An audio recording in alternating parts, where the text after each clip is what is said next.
终于把蒋云、蒋亮帮你给签下来了。总算没白费这个努力。你很棒，表现得很专业，做得非常好。我给你倒杯水。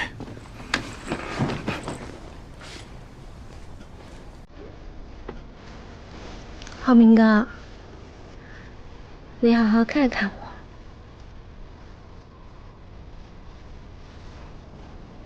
我早就长大了。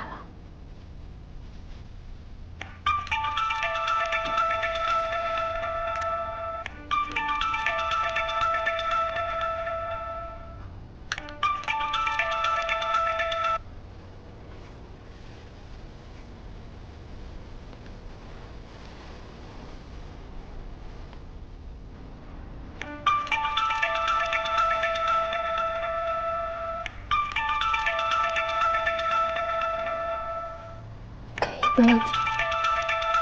陈宇，那你接吧。喂，事情搞定，照片发你手机上了。好。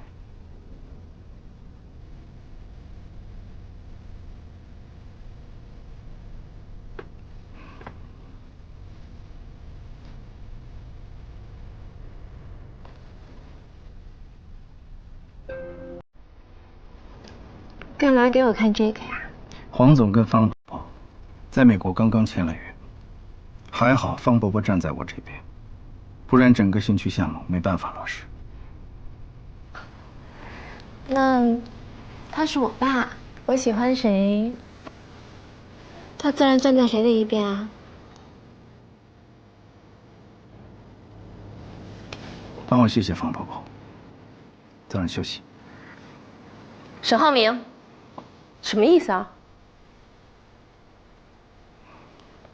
现在才是真正的尘埃落定。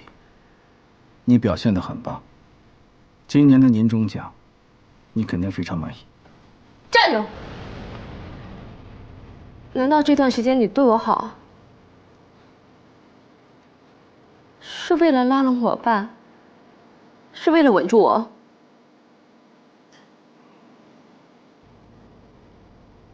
你是一直在跟我逢场作戏。谈不上逢场作戏，只是稳住了你，防止你间歇性发疯。沈浩明，他比我爱你，你把我当疯子！我告诉许言，我还要跟着我被你动做什么？随便你。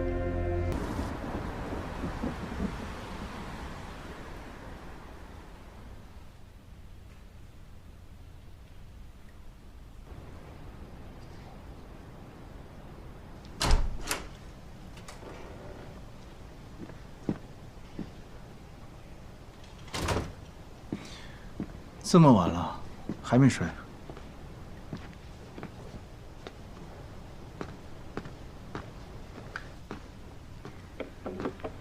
在等你。为什么不接电话啊？有点重要的事情要处理，没有回电，抱歉。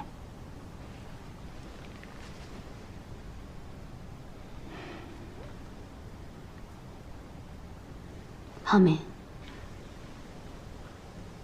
有件事情我要告诉你。如果这件事情让我高兴的话，你可以说；如果让我不高兴的话，一个字也别说。嗯？我有点累了，休息一下。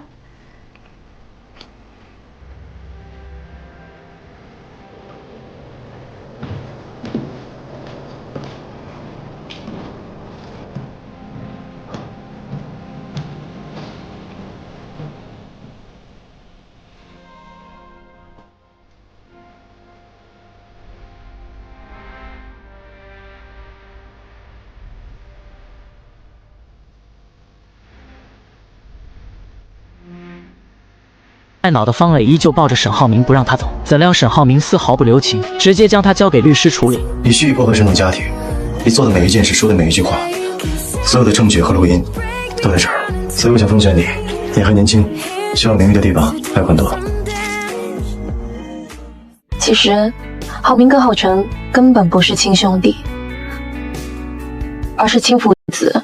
方磊为了报复沈浩明欺骗自己的感情，将沈浩辰的真实身份说了出来。起初许岩根本不相信，认为方磊为了破坏他和沈浩明之间的感情编造出来的谎言，可方磊却能将其中的细节全部都说了出来。原来沈浩明在伦敦读书的时候认识了方磊的姐姐，两人很快就坠入了爱河。后来方磊姐姐意外怀孕生下了浩辰，但当时他们的年纪还小，所以孩子一生下来就被沈家接走。沈父担心未婚生子传出去不好，再加上知道的人不多，便对外宣称浩辰是他们的第二子。再后来方磊的姐姐因为潜水去世后，这件事就成为了永远的秘密，只有方磊、沈浩明和沈家夫妻知道。许岩听完后大脑瞬间宕机，他不知道方磊说的是真是假，而方磊接下来的话让许岩更是震惊。你生日那天，浩明在我家里，他应该没有告诉你我和他做了什么吧？听完这些的许岩强装镇定，表示他相信沈浩明，只要他没有亲口说，自己是不会相信方磊所说的一切。怎料方磊继续刺激许岩，表示浩明哥一开始就不是找老婆，而是一个能够印在结婚证上的名字。许岩更好在那个时候出现在他的视线里，既没有背景又好拿捏，还能帮助他的事业更上一层楼。虽然不是门当户对，但你也算聪明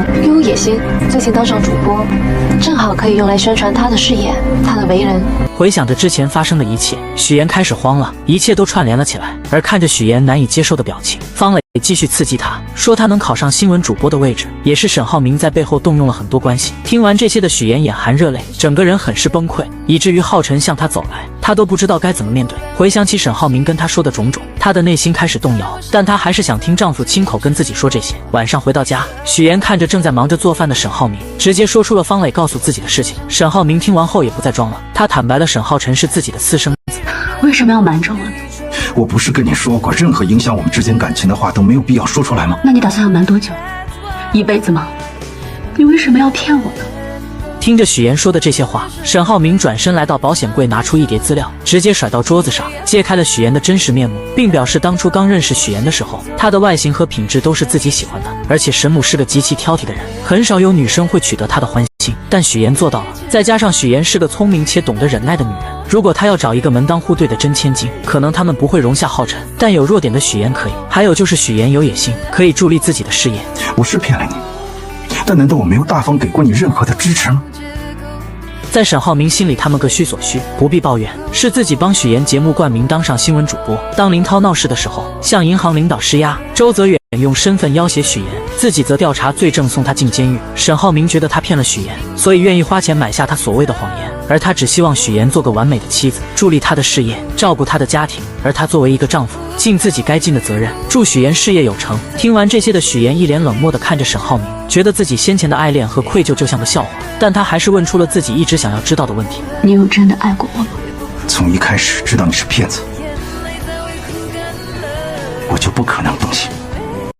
此刻的许岩终于明白了一切，之前沈浩明对他的所有奖励，原本他以为那是对自己的爱，可现在看来就仅仅只是完成任务的打赏而已。你可以理解成是我对你符合我条件的一种认可。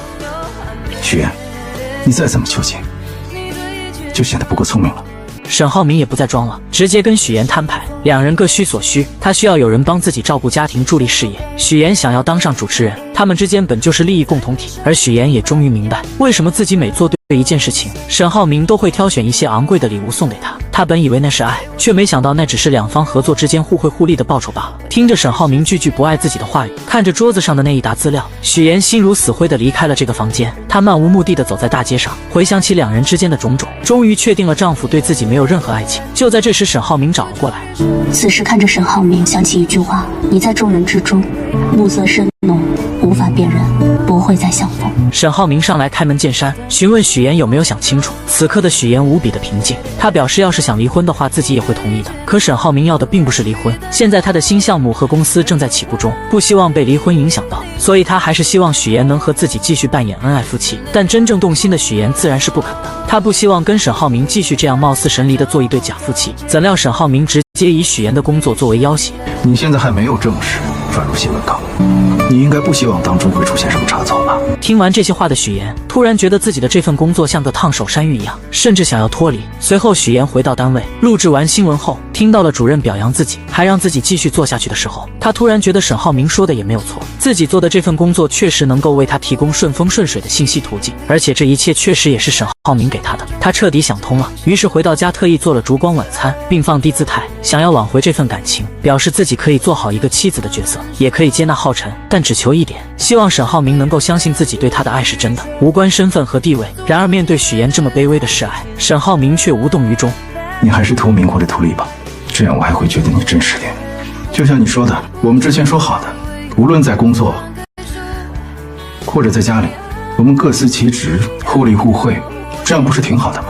在沈浩明眼里，许岩就是个图名又图利的人，他不相信许岩对自己有真爱，所以许岩现在对自己所做的一切都只是演戏罢了。而此刻的许岩也彻底死心，他明白狼来了的道理，撒谎太多次说真话的时候，没人再相信。许岩就这样跟沈浩明两个人一起成为了表面的夫妻。看到沈浩明一个劲儿的在记者面前伪装两个人十分恩爱的样子，面对镜头，许岩有点说不出话，甚至觉得丈夫在镜头面前在暗暗的点自己。沈浩明为此很是生气，他像对待下属一样对许岩，让他在第二天的慈善会表现好点，不要让人看出来。要你表现好好的，我保证新闻主播转正的机会，你十拿九稳。谢谢沈总。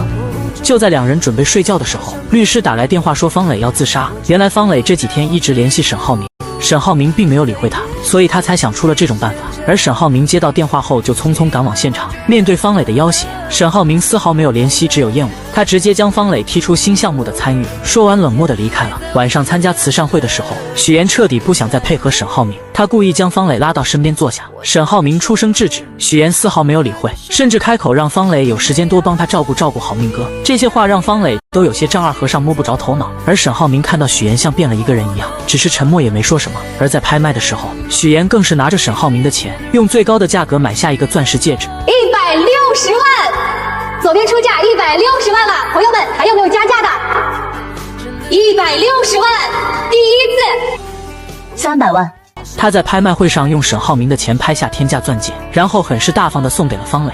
拍卖会嘛，争来抢去的，不过就是个由头，煽心为重，所以在这里呢，不会有什么好东西。许岩这番话看似是在说钻戒，实际上是在暗指沈浩明，老娘现在不爱了，他就是个不值钱的，让方磊随时拿走。而沈浩明第一次看到这样的许岩，一时间不知道该怎么办，只能默默任由他胡来。两人走在一起的时候，沈浩明警告许岩适可而止，但许岩丝毫不在意，还拿他曾经说过的话对了回去。大方点，你说的。无人知晓他内心的真实感受。次日夜晚，老家的平静被一则电视采访打破。姥姥在屏幕上看到了许岩参加那个项目开工仪式的身影，他站在沈浩明身旁，面容却显得异常憔悴，眼神中透露出难以掩饰的落寞与疲惫。这位自幼看着许岩长大的老人，敏锐地捕捉到了孙女脸上的每一丝细微变化，心中不禁泛起阵阵忧虑。他似乎从许岩那冷漠的表情中读出了这些日子以来孙女所承受的不为人知的痛苦与挣扎。与此同时，许岩正坐在新闻后台的化妆间内，对着镜子用卸妆水缓缓擦去脸上的妆容。随着妆容的褪去，他的眼泪也不受控制的滑落。自从向沈浩明坦白了一切之后，他便陷入了深深的迷茫与无助之中，未来的路该如何走，他一无所知。就在这时，姥姥的电话打了过来，如同黑暗中的一束光，给予了他一丝慰藉。妍妍，你最近过得好不好呀？为什么突然这么问？没什么，就是在电视里看到你好像不太开心。电话那头姥姥的声音充满了温暖与关怀，她的话语如同春风拂面，让许岩紧绷的神经得到了片刻的放松。姥姥提到了希望许岩能够好好照顾自己，还建议让沈浩明陪她去旅游放松心情。但许岩的心中却有着更为迫切的愿望，他想要回到姥姥身边，感受那份久违的亲情与安宁。姥姥虽口头上说自己过得很好，还催促许岩抓紧时间生个孩子，让自己能早日抱上外孙，但许岩知道这些简单的愿望或许已难以实现。回到家中，许岩的目光被冰箱里那瓶熟悉的桂花酱吸引，那是姥姥亲手制作的，承载着无数温馨的记忆。他本想取出一小勺回味那份甜蜜，却不慎失手，将瓶子打翻在地，桂花酱洒了一地，如同他此刻破碎的心情。次日清晨，许岩决定即刻启程回家看望姥姥。然而当他踏进家门，迎接他的却是空荡荡的房间和紧闭的门扉。正当他疑惑不解时，邻居来到了家中，告诉许岩发生了什么。哎呦，妍妍，你可算回来了！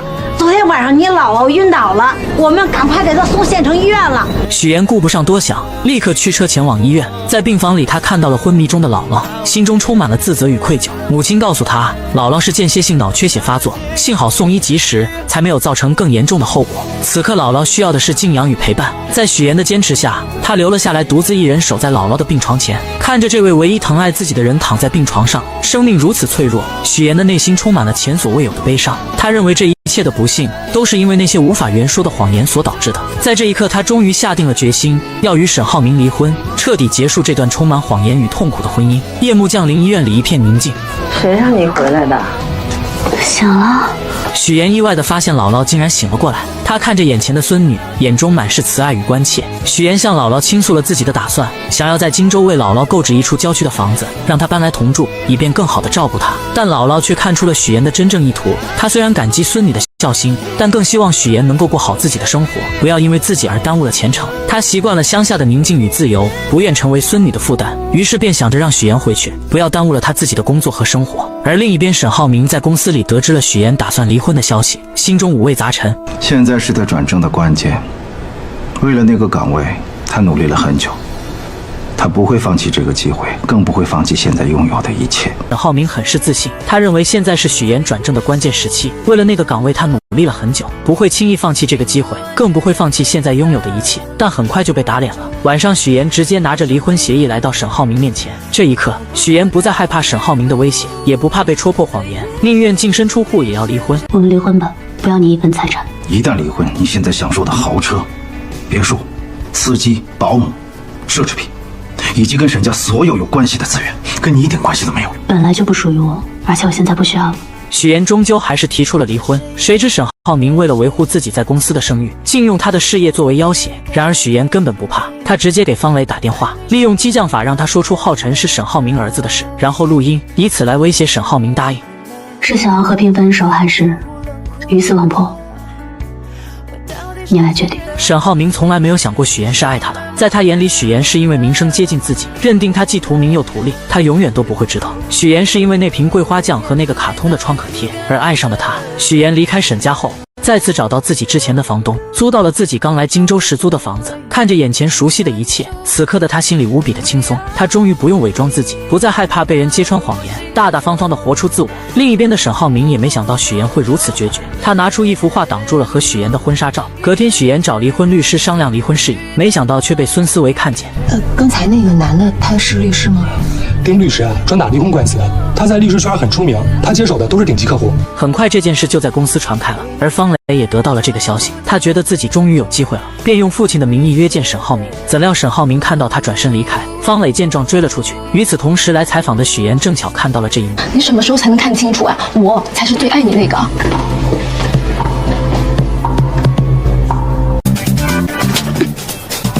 我们离婚之前，你就是第三者。许岩的这一巴掌真是打在了我的心巴上。方磊本以为许岩提出离婚自己就有机会了，可沈浩明根本不喜欢他，就算是离婚了也不会跟他在一起。另一边，许岩回到公司后，因为离婚风波传得沸沸扬扬，主任将他叫了过去，声称有人举报他在家庭背景上撒谎了，想要知道到底怎么回事。许岩没有解释，直接提出辞职。现在的他不只是不想要工作了，甚至连沈浩明也不想要了。许岩如释重负地走出公司，然后来到沈家，向公婆坦白了一切。我这么喜欢你，这么信任你，你怎么能骗我们那么久？婆婆在意的一直都是许岩这个人，对于许岩的欺骗，她内心是纠结的，而公公则在意的是他们的离婚会不会影响到公司的声誉。许岩听完后承诺，在手续办出来之前，对外他都会说去创业了。对不起。许岩真诚地向沈家二老道歉，他放弃了一切，也善意地向浩辰撒谎。他去创业工作忙回不来，沈母对于这个儿媳非常满意，她不仅能帮上儿子，还能将家里的一切打理得井井有条。看着许岩离开的背影，他心里很不是滋味。楼上的沈浩明也同样如此，他没想到许岩得知自己不爱他后会如此的决绝。隔天，沈浩明跟黄总打高尔夫的时候，黄总提起了许岩，夸奖他聪明能干，就算是签约合作了，还挤出时间去看他岳母。他一直以为许岩只是为了合作才去接近的，没想到他还是会花费心思去看岳母，不停地夸奖许岩。他真的很不错，你们两个般配，我们看得出来，作为家人，他是真心对你的。此刻的沈浩明会不会后悔呢？晚上，沈浩明回忆着他和许岩之间的点点滴滴。许岩帮助他完成合作，又帮他挡了老吴那一刀，这些举动都在表达着许岩是真心爱他的。他的内心无比纠结。而自从许岩离开沈家后，沈家就乱成了一锅粥。反应最大的就是浩辰。不吃了，一点也不好吃。我想吃嫂子做的龙井虾仁儿。他要创业，每天工作很忙，不能天天给你做饭。他创业就不能回来住吗？肯定是你惹他生气了，你还不承认？浩辰离开后，婆婆也没有了胃口，因为她早已习惯了许岩做的饭菜。沈浩明将一切都看在眼里，却假装在饭桌上吃得很香。结果父亲也叹气地离开了。此刻的沈浩明这才意识到许岩在这个家里的重要性。另一边，在出租屋的许岩正在修水管，可他修理了半天也不见好，维修的人员也一直没来。正巧于一鸣过来帮他修好了。许岩一直以为于一鸣还喜欢自己，便明确说明自己不喜欢他。于一鸣明白他的意思，表示喜欢他的是18岁的自己，现在的他已经放下了，而且还喜欢上了乔林。原来两人在长久的相处下渐渐喜欢了上彼此。就在这时，沈浩明以送离婚补充协议的名义来找许岩。离婚补充协议书，给你看一下。我知道了，签完字我会闪送给你。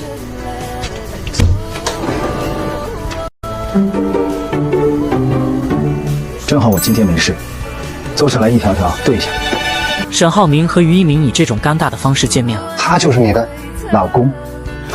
沈浩明宣示主权，让于一鸣识趣离开，但他并没有吃醋，因为他早就调查过，于一鸣正在跟许岩的姐姐乔琳谈恋爱。但他还是警告许岩，离婚协议上有一条，就算他们真的离婚了，必须要经过自己的许可，才可以对外公布消息，让许岩务必要注意自己的言行。然而许岩丝毫不惯着他，直接怼了回去。我也提醒你，明天就是8号，民政局见。隔天，许岩和沈浩明来到民政局，却发现还有离婚冷静期。离婚冷静期？不知道政策啊，现在协议离婚都是有冷静期的。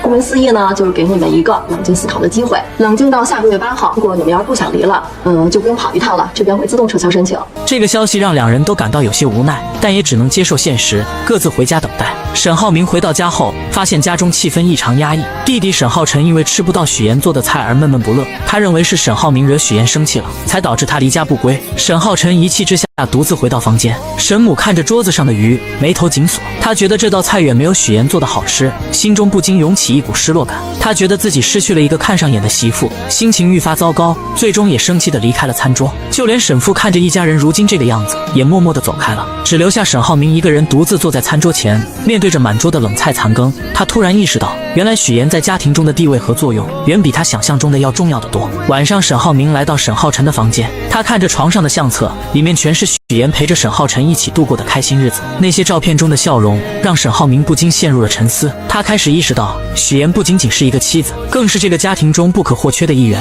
第二天，沈浩明来到公司后，便迎来了一场关于他加入董事会的投票。然而投票结果却出乎他的意料，一共13人的投票中，反对票和赞成票都是6票，只有沈父还没投票。在众人的目光之下，沈父毅然决定投下了反对票。我反对。7票反对，6票通过。沈浩明无法加入董事会。等到沈浩明跟着父亲来到办公室之后，沈父才说起了真正的原因。原来沈父之前在门外意外地听到了股东们对沈浩明的评价，他们认为沈浩明在英国留学期间私生活混乱，之所以能进入公司，完全是靠父亲的关系，因此他们不想让一个私生活不检点、靠关系上位的人加入董事会。随后沈父又说起了沈浩明在留学期间留下的种种问题，以及因为无法与门当户对的人结婚而引发的家庭矛盾。他甚至指责沈浩明欺骗父母有关许岩家庭的情况，导致现在家庭关系紧张，婚事也未能妥善处理。沈父越说越生气，他对沈浩明的表现感到极度失望。去长安县把子公司工程延期的那个事情给我搞清楚，不弄清楚就不用回来。此刻的沈父正在气头上，他将儿子派去子公司调查工程延期的事，还下令不弄清楚不准回来。沈浩明就这样被踢出总公司，来到又破又偏僻的子公司，没有秘书，没有华丽的办公室，吃住都在活动板房里。而负责人知道他被董事会拒绝，丝毫不担心。他这回下放到咱这儿，一不批钱，二不给人，干嘛来了？当太子爷来了？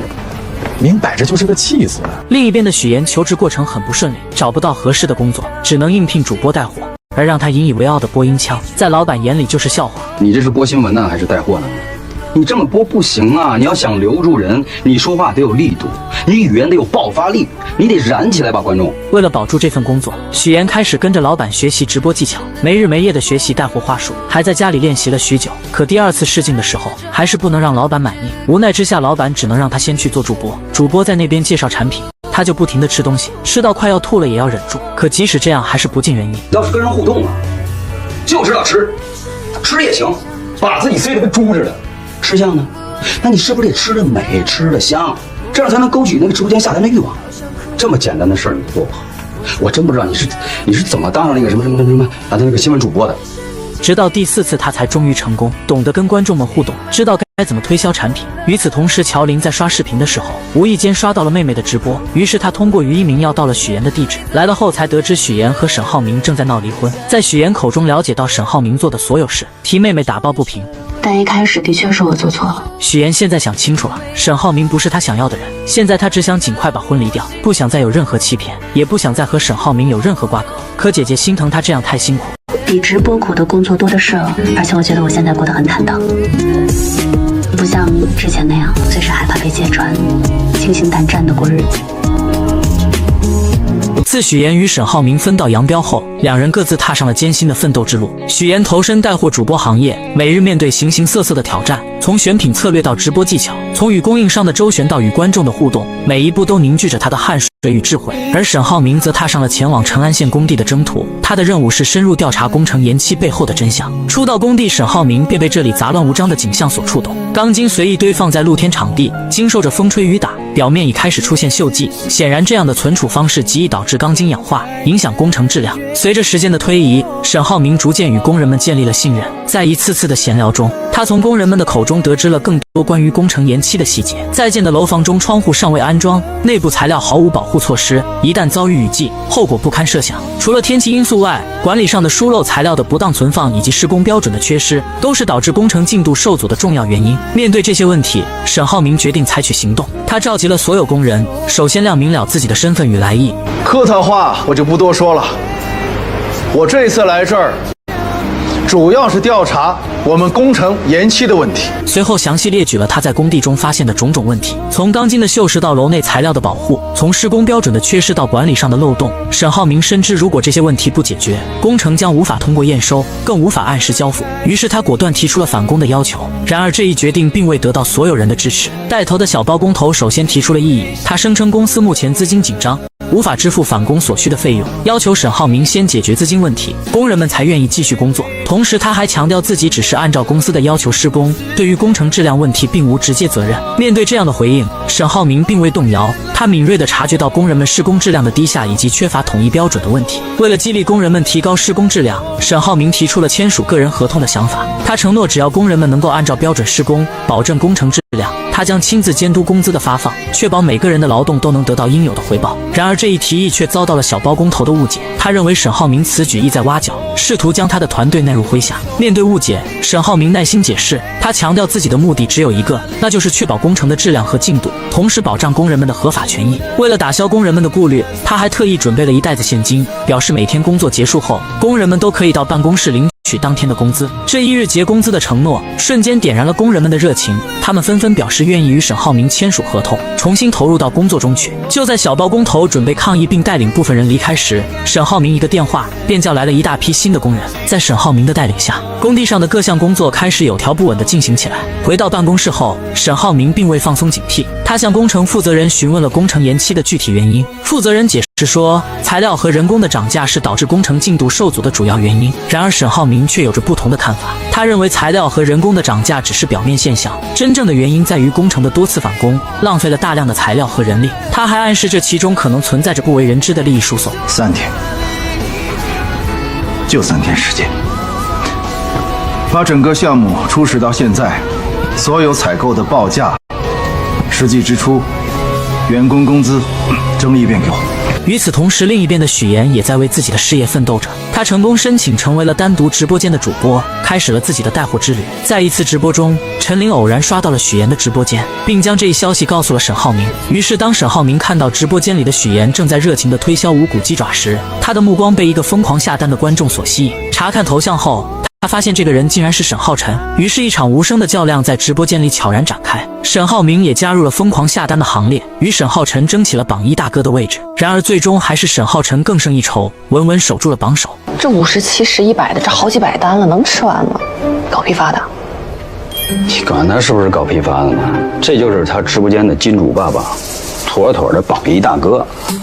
许岩从未料到，在直播间里那个疯狂下单、占据榜一大哥之位的温暖的港湾，其真实目的竟是为了与他见上一面。面对这份突如其来的关注，许岩内心五味杂陈，本打算婉言拒绝这份不期而遇的邀约，然而直播公司的老板却极力劝说许岩把握住这次机会，认为这或许能为他的直播事业带来新的突破。在工作的重压与老板的期许下，许岩最终无奈妥协，接受了与榜一大哥见面的提议。约定的日子如期而至，许岩踏入了一家静谧的咖啡店，心中暗自揣测着即将见面的榜一大哥会是何等模样。他原以为会是一位中年男士，却不料被告知并不是他。正当他四处张望，心中充满疑惑时，一个熟悉的身影悄然出现在他的身后。嫂子，竟然是沈浩辰。原来沈浩辰因长久未能见到许岩，心中思念难耐，无奈之下才想出了这个别出心裁的办法。榜一大哥，温暖的港湾。我们老师教我的，家就是温暖的港湾。你们老师说的对。晨晨，直播间里下单的钱哪儿来的？他借助阿姨的手机，以榜一大哥的身份在许岩的直播间疯狂下单，只为能引起他的注意，进而获得一次见面的机会。阿姨得知此事后，出于对许岩的关心与帮助，也欣然同意了这个计划。然而当许岩得知真相后，却并未因此感到开心，反而觉得这份见面方式过于刻意。他执意将下单的钱转给阿姨，并明确表示不希望沈浩辰在任何的直播间下单。面对许岩的坚决，沈浩辰只得坦白，那几百单的无骨鸡爪，他已悉数送往了沈浩明经常捐助的福利院。这份善举让许岩对沈浩辰的印象有所改观。沈浩辰趁机提起，自从许岩离开后，沈浩明一直陷入深深的困苦之中。他看得出哥哥对许岩的思念之情，他恳求许岩能够回家，重新回到沈浩明的身边。然而许岩却只是默默聆听，未做任何回应。沈浩辰也补充道，沈浩明因工作原因出差去了外地，家中只剩下他一人，倍感孤独。还记得我的手机号码吗？记得就可以打电话给我。如果你想我的话，打电话给我，我就来接你，想去哪儿玩都可以。次日，许岩如往常一样开始了他的直播带货。然而这一次，一个不速之客的出现打破了直播间的平静。方磊在直播间内公然指责许岩，称她是一心想要嫁入豪门的捞女。这种言论瞬间引发了直播间的轩然大波。面对直播间内突如其来的指责，许岩一时之间竟不知如何应对，直播间陷入了短暂的沉默与尴尬。为了化解这场危机，许岩急中生智，拿起一个垃圾袋，将自己装了进去，以一种幽默而自嘲的方式缓解了紧张的气氛。虽然这一举动暂时平息了风波，但事后许岩还是被老板狠狠训斥了一顿。老板认为许岩在直播中的沉默与不当处理，给公司带来了不小的损失。更令他不满的是，许岩还将榜一大哥给弄消失了，这无疑是对直播资源的一种浪费。为了阻止类似情况再次发生，老板决定让许岩参加户外带货直播。在户外直播中，许岩依然展现出了他对待工作的认真与热情。他顶着太阳，耐心地为观众介绍每一款产品，用他的真诚与专业赢得了观众的认可与喜爱。与此同时，沈母与他的朋友们在一次聚会中聊起了许岩。当得知许岩正在创业，众人纷纷表示，相对于这种不稳定的工作，还是新闻主播这样的职业更为稳妥与体面。甚至有人开始怀念起许岩在新闻主播岗位上的风采。就在这时，方磊再次出现在众人面前，他热情地邀请各位阿姨参加一个活动，却没想到这个心怀不轨的女人竟然将众人带到了许岩带货的现场。阿兰，是我眼花了吗？那个女孩是妍妍吗？当沈母与朋友们发现许岩正在这种环境下工作时，心中不禁涌起一阵复杂的情绪。沈母本想上前与许岩打招呼，却似乎碍于面子而犹豫了。而众姐妹则开始纷纷吐槽，认为许岩在这种环境下工作，实在是有损沈家的风评与形象。她们的话语中充满了对许岩的不解与失望。你再怎么说也是沈家的儿媳妇，卖大米鸡蛋，这么自降身价，只会叫人瞧不起。咱们几个才有钱几天啊，就忘本了。对了，你今天是故意让我来看戏的。而面对太太团的贬低，于兰更是化身护系狂魔，将他们都对了回去。什么叫自降身价？谁瞧不起谁啊？孟总啊，你跟你老公开建材厂那会儿也睡过仓库吧？马总呢？创业不需要日晒雨淋吗？你们家是做水泥厂起家的，那时候约你，每次见你从头到脚都是水泥，一拍一股子灰，忘了？你别看我暴发户嘛。说完，于兰根本没有理会方磊，转身离开。方磊的如意算盘又落空了。事后，于兰坐在车上看着许岩辛苦的样子，心疼的流下了眼泪。于是她特意派司机过去买了100单。这时，一直跟许岩交好的美玲姐也过来支持许岩。小许，你一个人出来创业，我们都支持你，加油！许岩四处看了看，找到了坐在车上的于兰，心里无比感动。什么？我们家主播太牛了，商品进口，谁买的？于老板。我只是想要摆脱曾经那些错的，重新开始新的生活。既然决定了要离婚，那之后彼此就做陌生人。原来沈浩明得知许妍直播带货后，特意将自己收拾了一番来见他。下车，他看到许妍如此辛苦地干着这些活，眼里露出了一丝心疼。这一刻的他终于明白，许妍再也不是以前那个为爱撒谎的小女孩，而她为了弥补自己内心的愧疚，选择用钱来解决。他认为许妍完全没必要辞职，来过这样的苦日子。我不需要。此刻的许妍已经不想再和他有任何瓜葛，既然选择了离婚，那就跟过去的一切割舍，这样才能开始崭新的生活。他拒绝了沈浩明的帮助，并坦言自己和沈浩明从小到大受到的教育、经历的事情都不一样。沈浩明学到的是知人善用、资源调配、关系制衡，而他只能抓住一切可以向上爬的机会，努力改变自己的命运。许妍承认自己不是沈浩明的对手，也承认如今的结局都是自己咎由自取。既然决定了要离婚，那之后彼此就做陌生人。看着许妍离开，沈浩明才如梦初醒，明白曾经的许妍是多么的美好，但现在一切都已经无法挽回。隔天，许妍刚来到公司就被老板叫了过去。原来老板在昨天直播的弹幕中得知许妍之前是豪门儿媳，于是他心中开始打起了许妍的主意，让许妍在网上打造千金名媛的人设，每天在网上讲一讲贵圈的小故事，以及是如何嫁入豪门的，想借此让许妍大火一把，然后直播卖货赚更多的钱。许妍听完后想也没有想，直接拒绝了他的提议。当初他就是因为捏造了假身份加入了沈家，借着沈家的势力成为了新闻主播，现在好不容易卸下了那些沉重的担子，自然是不肯再次拾起。现在的他不想依赖任何人，只想通过自己的努力获得成功，怎料老板却依旧不依不饶。无奈之下，许妍决定结算完这个月的工资就离开这个让他压抑不已的地方。怎料老板却恶意克扣许妍的工资，将助理宣传、联系商家所有的费用全部都加在许妍身上，最终许妍的工资由原来的2万直接变成1400。工资明细可不可以给我看一下？我觉得不合理。人钱少啊，那你就听我的呀，随便编个故事。你比如说，一个女强人嫁入豪门，又通过自己的努力变成了豪门，这人设多励志，分分钟成为头部主播，你就不用在这儿忍气吞声了。工资明细，麻烦发我邮箱，我不干了。许妍明白老板不会善罢甘休，为了不给沈家添麻烦，她选择了辞职。而许妍在失业后，还是会像往常一样来姐姐家，给她填补各种生活用品，却无意间看到姐姐为了省钱，把柜台里的试用品带回来。试用装很多人用过的，其实不太卫生的，哪能？许妍本想着再劝一劝，这时姐姐的朋友打来电话，还哭得十分伤心。原来作为服装设计师的瑶瑶极具有天赋，设计的服装也很好看，但却因为没有钱买配饰，在全国服装大赛上名落孙山。她哭得很是伤心，大家不停安慰着她。而看到瑶瑶的设计后，许妍有了一个大胆的想法，那就是创业做服装生意。而许妍的执行能力也很强，她将大家集合到一起，说出了自己的想法，大家都很是赞同。眼下设计师有了，女模特有了，乔琳可以做妆造设计，许妍又很擅长策划营销，正好卡里还有15万，几人一拍即合，准备成立一个属于自己的民族服装品牌。但创业可不是那么容易，许妍想利用短视频来帮自己的品牌打广告，可视频发出去后，点赞和关注都不尽人意。有人点赞了，有人点赞了，哎，被激动了，才41个赞。怎么搞的？是不是这个时间点大家都不怎么刷手机啊？不久前，沈浩明被父亲下派到子公司调查工程的事，项目负责人担心吃回扣的事情被发现，整日里联合包工头给沈浩明难堪。沈浩明很是聪明，一一化解了这些矛盾。怎料总经理不肯罢休，找到一群混混来到工地闹事，迫切的想要把这个太子爷给赶走。一个少爷雹子，我看他怎么斗这帮流氓。对，就是让他知道这滩的水啊没那么浅，他哪儿来呀？回哪儿去吧。晚上，沈浩明准备继续支持许妍的直播事业，却发现主播换了人。此刻的他心里无比的失落。隔天一大早，他就给秘书打电话，确定许妍的行踪，这才得知许妍辞职开始创业。但他这边很是棘手，暂时管不了许妍。这次秘书不仅带来了许妍的消息，还带来了昨天那帮混混头子王德福的资料。晚上，沈浩明直接做出了一个让众人意外的举动，他赤手空拳找到王德福，提出跟他一起散步。散步的时候，沈浩明一直一言不发，而是直接走到了王德福家门前，对着家里的老太太打了声招呼：“王阿姨。”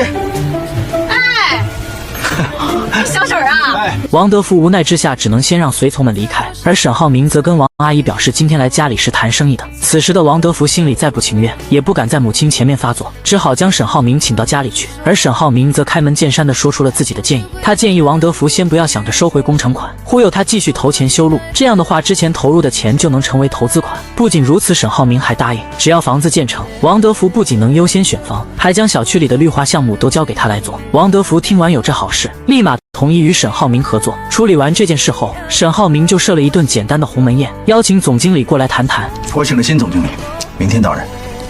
什么呀？你这是鸿门宴呢？接着沈浩明又给了他一击。这段时间他查过账本后，发现上面的亏空全都进了总经理的口袋，说着还甩出几张他联合赌石老板吃回扣的照片。利用职务的便利，非法侵占公司的资产，数额巨大的，处3年以上10年以下有期徒刑；数额特别巨大的，是10年以上。总经理被吓得顿时腿软了，但沈浩明却给了他机会，只要他说出背后在金达集团的保护伞是谁，就放过他。很快，沈浩明就将名单交给了父亲，他也成功回到了总部工作。殊不知，名单上的曲总早已察觉到危机，他派人调查沈浩明的婚姻情况，想要一举扳倒沈家自己上位。另一边，许妍的服装创业不尽人意，乔琳在回家的路上意外遇到了自己的前男友，前男友自认为乔琳这次就是跟他闹矛盾，他们还是可以和好。可乔琳早就跟他说清楚了，他们俩已经没可能了。就在两人纠缠的时候，于一鸣来了，他站在乔琳面前，坚定地让男人不要纠缠，并说出了那句一直都没有说出口的话：我喜欢他。你说什么？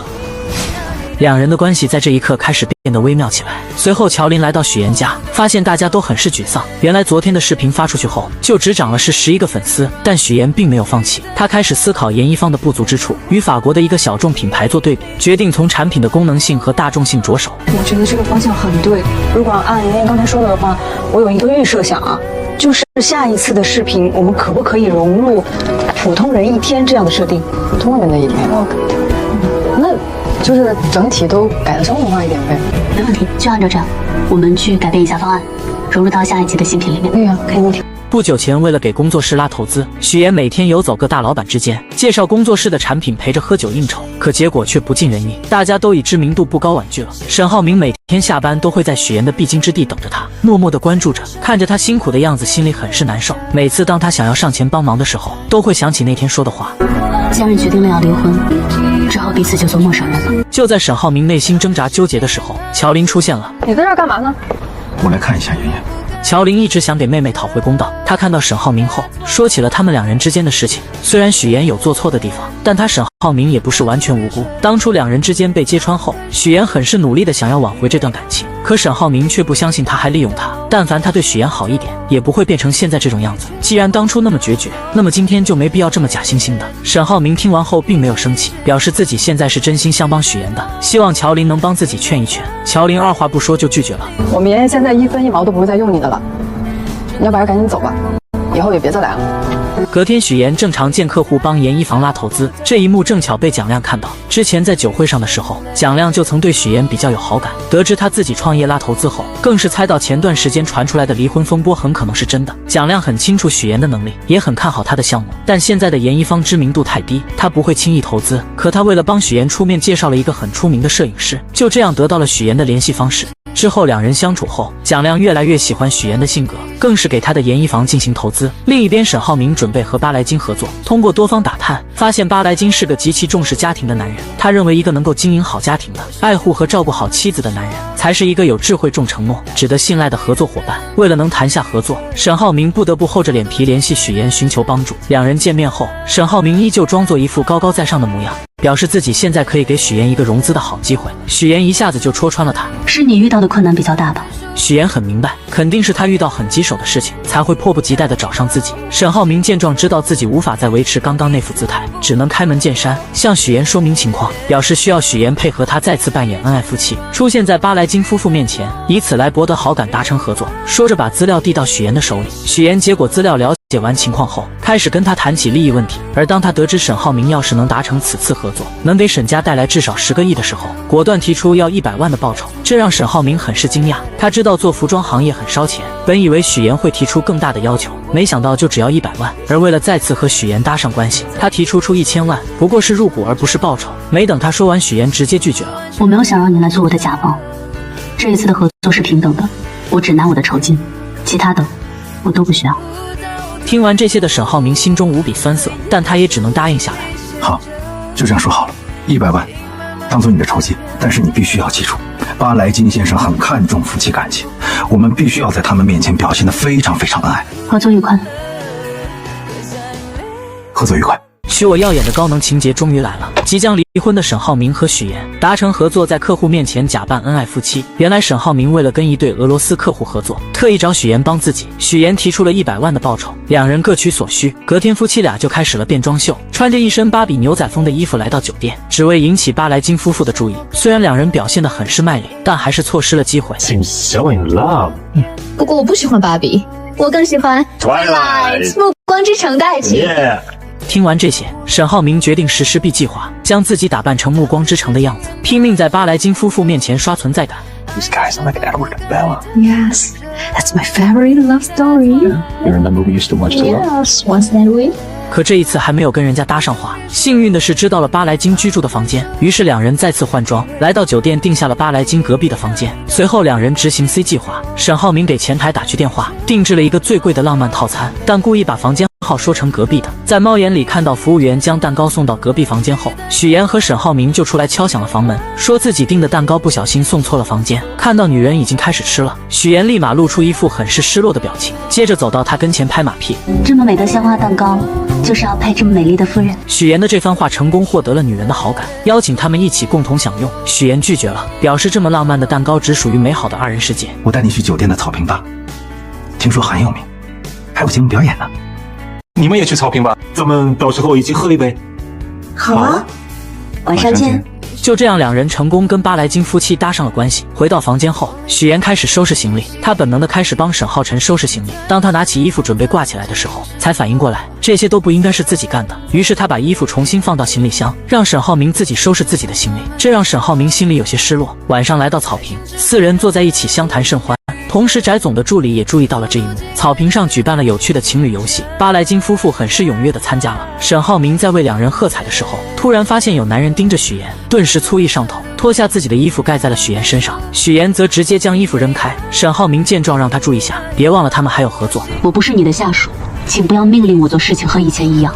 听完这些的沈浩明有些意外，现在的许妍很有自我，是他以前从来没有见过的。于是他问出了自己一直想要问的问题：你觉得我们为什么会离婚？因为你利用我。难道你没有？但我是真的爱你。我说以前我也帮了你啊。在沈浩明眼里，他得到自己想要的，许妍何尝没有得到他想要的？觉得他们两人之间没必要走到现在这一步。什么意思？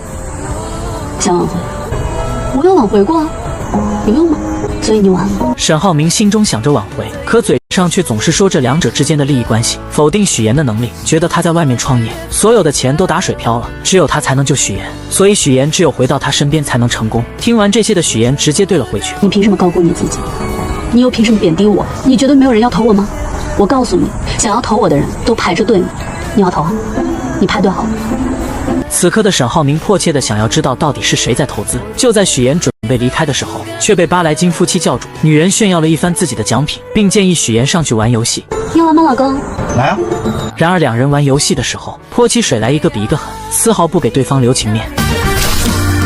我们对了，刚刚。不好意思，睡着了。接下来玩你画我猜的时候，两人丝毫不配合对方，很没有默契。直到许妍碰到创可贴这个题目的时候愣住了，她想起了那次在医院沈浩明给自己贴的卡通创可贴，那是自己最心动的时候。于是她对着沈浩明指了指手腕，沈浩明立马明白了他的意思。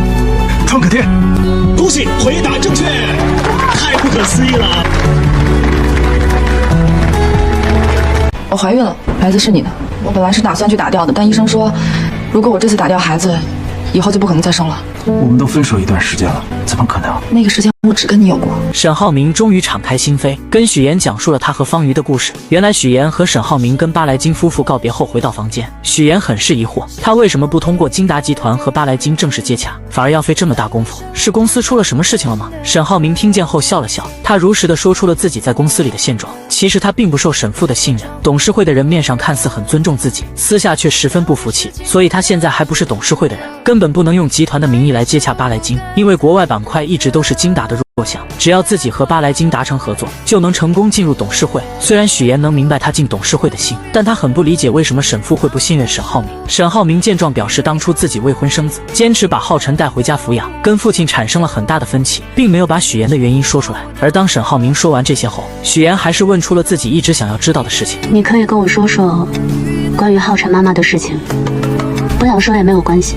沈浩明看了看许妍，说出了他和方瑜之间的事情。当初得知方瑜怀孕的时候，他们已经分手2个月了。记得那是个下雨天，她突然找上门说自己怀孕了，并表示如果打掉这个孩子，以后就不能生了，所以她选择生下来。而且这次过来并不是想让沈浩明负责，只是想让他知道这个事情。此时的沈浩明还小，整个人都是懵的，但他还是负起了自己该尽的责任，陪着方瑜生下了这个孩子。没过多久，方瑜因为潜水遇到洋流不幸去世，方磊便带着亲子鉴定将孩子交给了自己。之后他把浩辰带回了家，导致和父亲之间的关系越来越差。而为了不影响沈家的声誉，沈父更是对外宣布浩辰是他们的第二子。许岩听完后，让沈浩明试着理解一下沈父，因为他认为沈父做的事情都是为了沈浩明好。其实不管他们长得多大，在父母眼里始终都是小孩子，但是不放心不等于不在乎不重视。而且这么大一个公司，背后有那么多的眼睛盯着他，一丁点错误就会被无限放大。因此父亲对他的严格或许是一种保护。许岩的开导让沈浩明重新开始审视起了父亲，而直到今天他才发现许岩的宝贵，但自己却弄丢了他。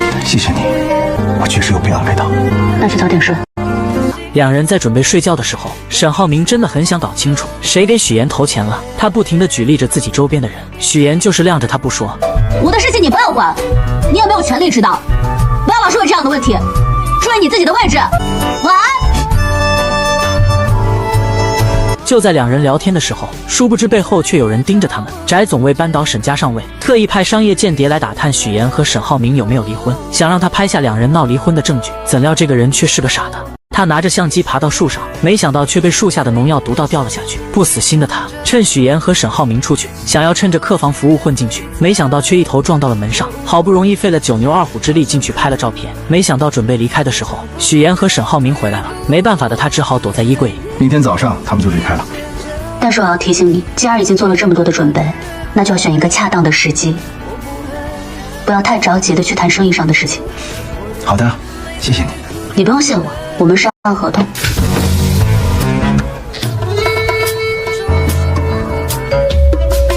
不久前，两人还在因为与巴莱金合作的事情扮演恩爱夫妻。在逛街的时候，沈浩明还借着合作给许岩描了眉毛。起初，许岩看着旁边有人，为了完成任务只能答应，但看到对方认真的样子，不心动是假的，毕竟那是自己真真切切爱过的人。之后，两人回到房间，准备聊一聊后续的计划。突然，衣柜里传来动静。面对这突如其来的状况，两人并未表现出丝毫的慌乱或声张，而是默契地选择了静观其变。沈浩明心思缜密，他故意向许岩提及自己已与巴莱金达成重要合作的消息，以此作为掩护。随后看似不经意地打开了衣柜门。当那名男子的身影映入眼帘时，他随即以取毯子为由，巧妙地利用衣柜门夹住了男子的脚。这一举动既是对男子的警告，也是为了进一步观察其反应。事后，沈浩明向许岩解释，衣柜中的男子受伤不轻，极有可能是竞争对手派来针对巴莱金夫妇的间谍。他之所以没有直接揭穿，是担心打草惊蛇，让真正的幕后黑手逃脱。为了不让男子察觉到他们的怀疑，两人继续保持着日常的对话，言谈间未露半点破绽。不久之后，沈浩明与许岩一同前往拜访巴莱金夫妇。出乎意料的是，那名男子竟也出现在了会面现场。男子一见到沈浩明，便立刻换上了一副热情洋溢的面孔，主动与众人攀谈起来。他故意提起许岩与沈浩明最近传出的离婚风波，以及许岩辞职投身直播带货行业的决定。对于这些敏感话题，许岩早有准备，他从容不迫地解释道，自己辞职是为了创业，直播带货只是初步尝试，失败后他便转而创立了研一方。男子见话题未达预期效果，便又拿出了自己偷偷拍摄的照片。照片中许岩与沈浩明分床而睡，似乎印证了离婚的传言。面对这一证据，沈浩明不慌不忙地解释，昨晚他们玩了一个泼水游戏，由于配合不够默契，两人互相泼水，结果闹了点小别扭，这才导致了分床而睡的情况。若要人不知，除非己莫为。如果二位真的不是分居，敢不敢带我们去你房间参观一下？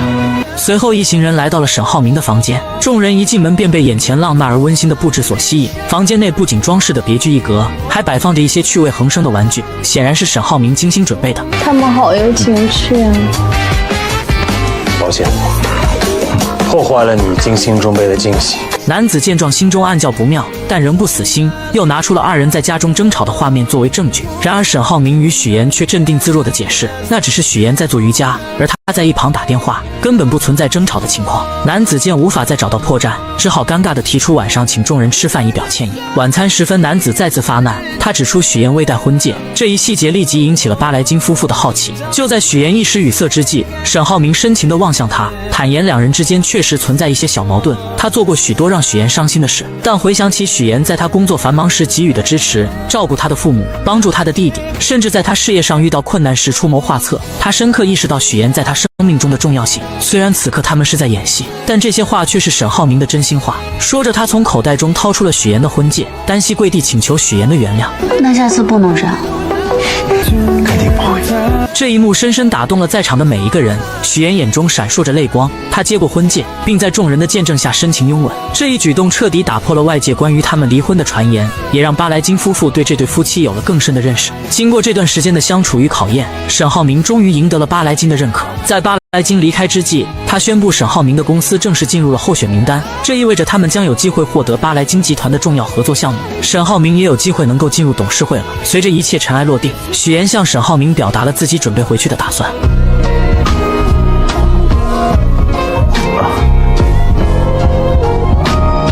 不好意思，这几天我习惯了。这个习惯可以改掉。啊，你这个大摇头，万年不变。这个西服809 3件套，怎么了？你是潮汕用品吗？还有眼镜啊？你近视吗？你每天戴着干什么？装什么？装什么老千锋？即将离婚的许岩和沈浩明再也不装了，开始吐槽起对对方的不满。原来沈浩明在送许岩回去的路上，许岩还是忍不住把蒋亮是投资他的人说了出来。沈浩明听完后觉得蒋亮就是一个花花公子，全都是靠他姐姐懂什么投资。许岩看到他这副看不起人的样子，顿时怒火上头，但他还是很耐心的解释，承认自己昨晚说有投资人是骗人的，可人家蒋亮也是看了他们最新一期的视频才开始确定了投资的。真的是好演技，真不知道还有什么事情骗着我呢啊！听完这话的许岩破罐子破摔，直接将以前欺骗沈浩明的事情全部都说了出来。第一次去金达采访的时候，发烧是真的，但晕倒是装的。沈浩明听完后更是不甘示弱的表示，在医院给许岩贴的创可贴是陈秘书买的，只是看到他感动得一塌糊涂，就没有吭声。这番话彻底伤到了许岩的心，毕竟那是他第一次对沈浩明动心。怎料沈浩明乘胜追击，指责许岩给他挑的每一件衣服，没有一件是他满意的，颜色、品质、品味都很差。许岩听完后彻底破防，他气急败坏下让沈浩明反思一下自己是不是长得老成，眼光又跟不上时代，整天不是梳个大油头，就是穿得像个卖保险的，永远都是西装半永久3件套。是潮汕用品吗？还有眼镜啊？你近视吗？你每天戴着干什么？装什么？装什么老千锋？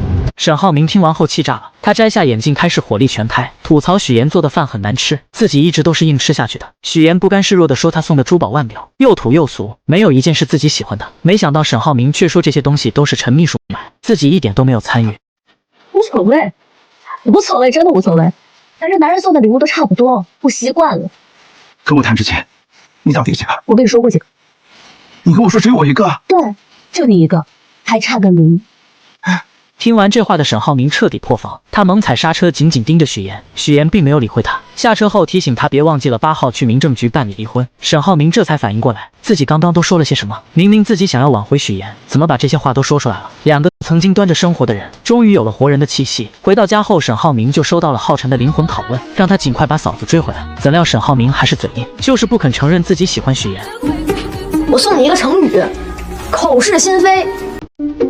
嫂子肯定还在生你的气，你有没有给人家好好赔礼道歉啊？接着浩辰开始阐述自己的观念，男生被女生拒绝是没关系的，就算被拒绝100次也要把喜欢的女生给追回来，这么简单的道理，沈浩明怎么会不明白？可他就是不明白自己为什么见到许岩总会说一些违心的话。他独自坐在楼梯上纠结了许久，给许岩发去消息，想要借巴莱金的名义再次约见许岩，可许岩的回复简短又无情。怎么追回来？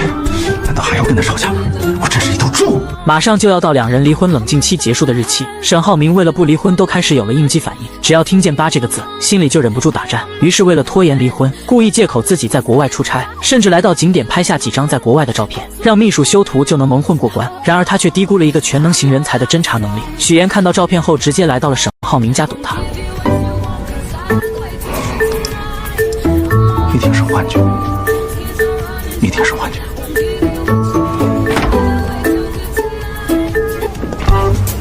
你不是在俄罗斯吗？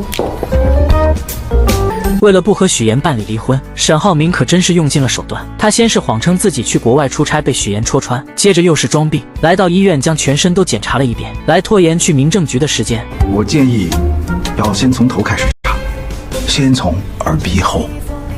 眼科开始。行。随后，许岩陪着沈浩明在各个检查室里来回穿梭，而沈浩明为了拖延时间，更是磨磨蹭蹭，一直到最后的检查项目，沈浩明在厕所整整待了半个小时，还是许岩实在忍不住上去将他叫了出来。现在4点55了，5点半就下班了，来不及了。来感觉了，来感觉了，憋着，离完婚再尿。等两人赶到民政局，却被工作人员告知系统已经关闭，办不了。要想离婚，也只能再次提交申请，等到下个月的8号再来。沈浩明听完，心中很是窃喜，而许岩则恨不得将他暴打一顿。隔天，蒋亮以投资人的身份约许岩出来，两人来到一家电影陈列馆，馆内陈列着大量的拍摄道具。蒋亮表示，这个是一家私人博物馆，是他朋友开的，而他是这里的超级贵宾。每当他想安静丝毫的时候，都会来这里，没有人会打扰他。接着又讲起了自己小时候的故事，为的是激起许岩的同情心，让他注意到自己。可他的如意算盘很快被另一个女孩揭穿，为了不让许岩误会，他只好找个借口把女孩支走。另一边，沈浩明独自喝酒解闷，方磊得知后找了过来，并告诉他，现在圈子里传得沸沸扬扬的，说许岩正跟蒋亮打得火热，他着急找下家呀。许岩是我爱人，管住你的嘴。你还护着他，他就是把你当成一个有钱的冤大头，你还护着他。沈浩明，你真的应该好好看看他有没有给你戴过绿帽子，还是说绿帽子你早就戴习惯了。方磊本想着刺激一下沈浩明，没想到人家连看都不看他一眼，恼羞成怒下，直接拿起酒杯泼了过去。你打我呀！你怎么不打我呢？你打我呀！就在这时，韩律师找了过来，将方磊给扛走了。沈浩明很是烦闷，喝醉酒的他来到许岩家楼下，却看到蒋亮对许岩表白。吃醋的他立即走上前宣示主权，接着追着许岩来到了电梯，准备跟着上去，没想到却被许岩拦在外面。我听到你拒绝了蒋亮，你还跟他说我们之间的问题是可以解决的。可以解决，就是离婚。说完，许岩就要关上电梯，可沈浩明却笑眯眯地打开了。此刻的许岩很是无奈，他很是平静地表示，两人之间婚姻本来就开始的不体面，只是各取所需。现在他只想好聚好散，而且自己会尽力将事情的影响降到最低，只希望能顺顺利利拿到离婚证。听完这话的沈浩明瞬间愣在了原地，他没有想到许岩是如此的决绝，可还是不死心按着电梯不放。把手拿开。